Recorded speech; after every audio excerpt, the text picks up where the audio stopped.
Good morning, sociologists. Welcome back. It's a new half term. Hopefully, you're now all up to speed on the environment lessons that I did immediately before half term, and you're up to speed on the stuff that we're doing on NGOs and urbanisation. This is time, I guess, to do a last assessment. We know we're due back on the 8th of March, and so what I'd like to do is 2 10 markers on the environment, and I figured setting them as early as possible will be better for you guys. And then I'm going to finish off with war and conflict, which shouldn't take longer than 3 lessons. And then when you come back, we'll be able to talk through war and conflict, assess it, and then move on to prepare through families and households for our prospective mock. So that's the plan. That's my thinking going forwards. And it's all very exciting, isn't it? So without further ado, I'm going to keep this video relatively short. The idea being that you go backwards and forwards through it when it's on YouTube. So view it multiple times if you must. Pause it when you have to. Come back to it later. If you're doing it on YouTube, you'll notice that YouTube magically remembers where you're up to on a video, so you don't have to keep bookmarks or anything like that. And it's a video. Use it like a video. Go backwards and forwards. Don't just look for things to write down. It's talking you through, and it is a talk through, how to answer the 10 marker questions. Some general points. 10 mark questions follow the same structure. There are 2 paragraphs in each answer.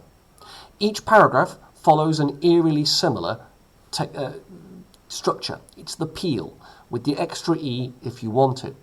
You make a point related to the question.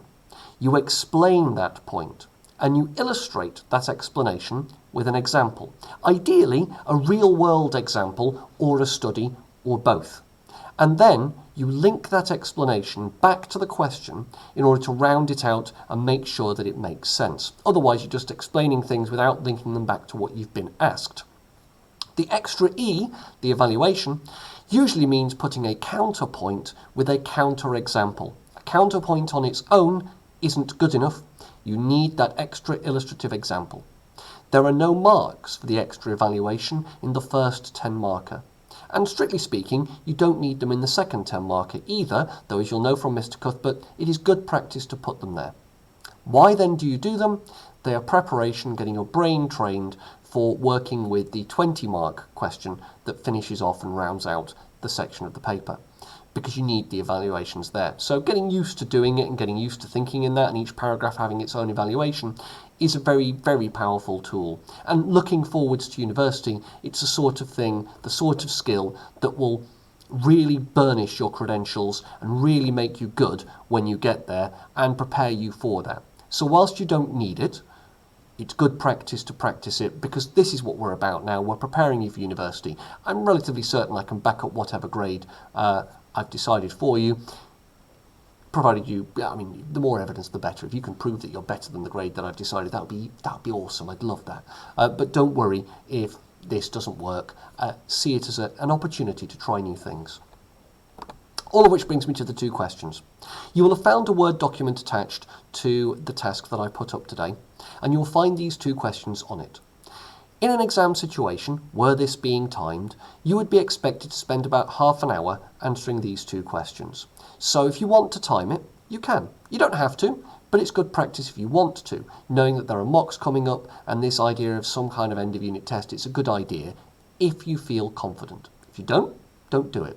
Another way of doing it is simply to write it out and time yourself doing it, and then you'll know what you need to fix later. If you don't time it, please do it on computer.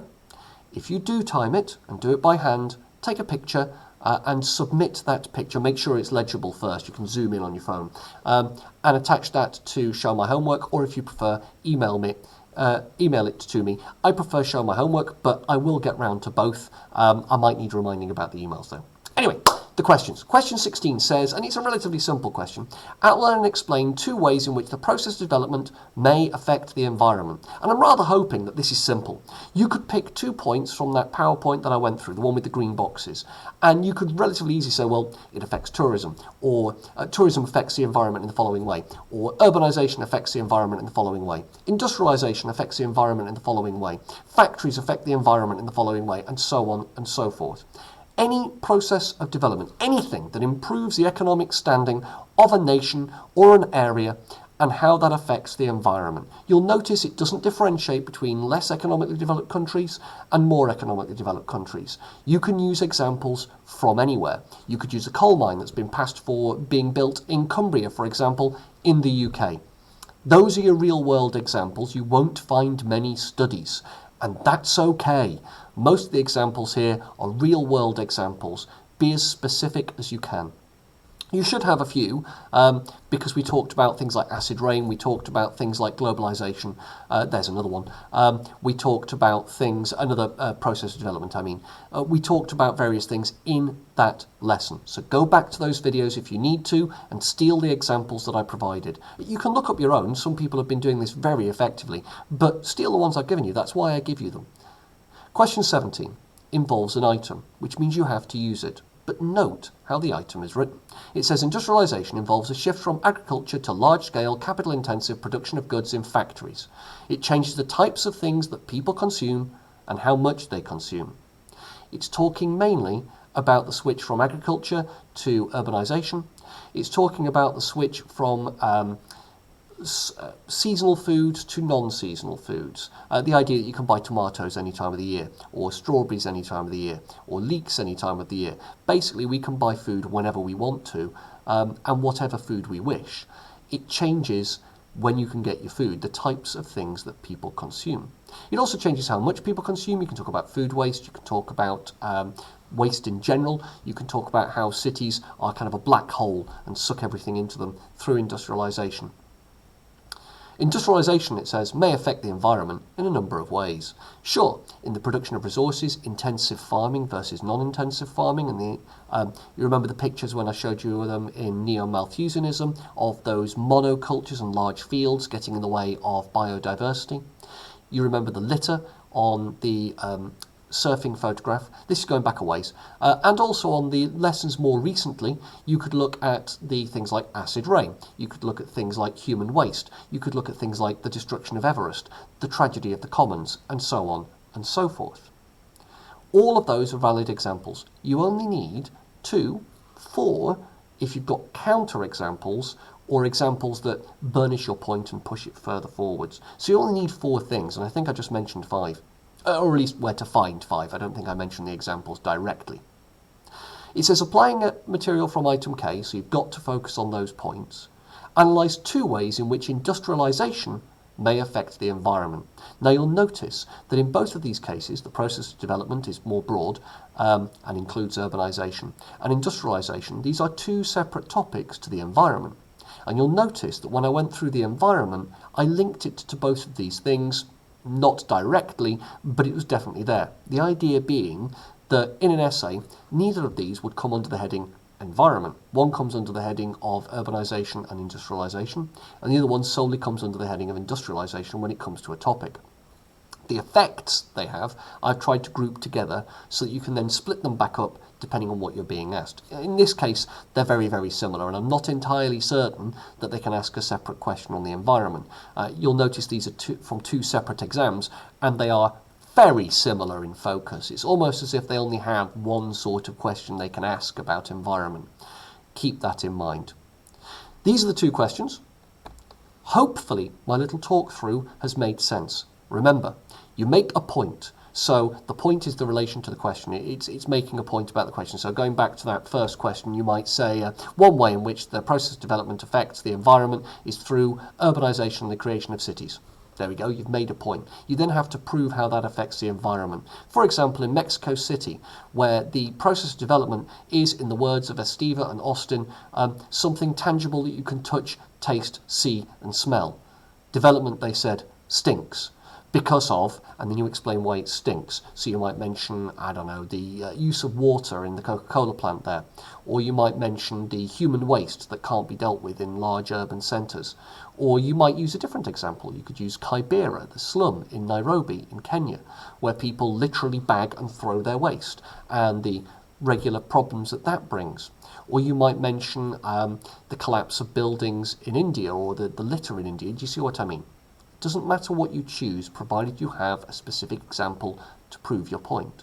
Esteva and Austin, by the way, appear in your work on development theory. of modernisation. And you've got that whole quote there, and it was in the critique of modernisation. Part of this exam is the ability to bring pieces of information from different parts of the course and apply it where it makes sense. You've got to have the knowledge in order to use it. You don't have to explain in detail, you don't have to describe large chunks, you just have to make the point with something specific that proves you know what you're talking about. This video is now over 10 minutes long, and I would suspect that 10 minutes is about the right length. Hopefully it's been helpful. If there are any issues, any questions you have, please ask. I will not view you as any less of a person if you have to ask for clarification or if you want to check over your examples. Some people have been doing this very successfully already, and thank you to those people. And you'll notice that the people that ask tend to do better. And there's a reason for that, because your brain likes confirmation, and I don't see any reason why I can't provide that function for you. Good luck. You've got a week. You've always got a week. So there'll be two tasks. There'll be the task that this is attached to, where I set it up, so that's the lesson, and then there'll be a green task following that that turns it into something with a due date. So that'll be on the 8th, not the 8th, the 1st of March, the 8th of March when you come back, the 1st of March. So you should get the marks back from this before you go on to the 20 marker that we'll do on war and conflict, which is the last topic that we will cover in this part of the course.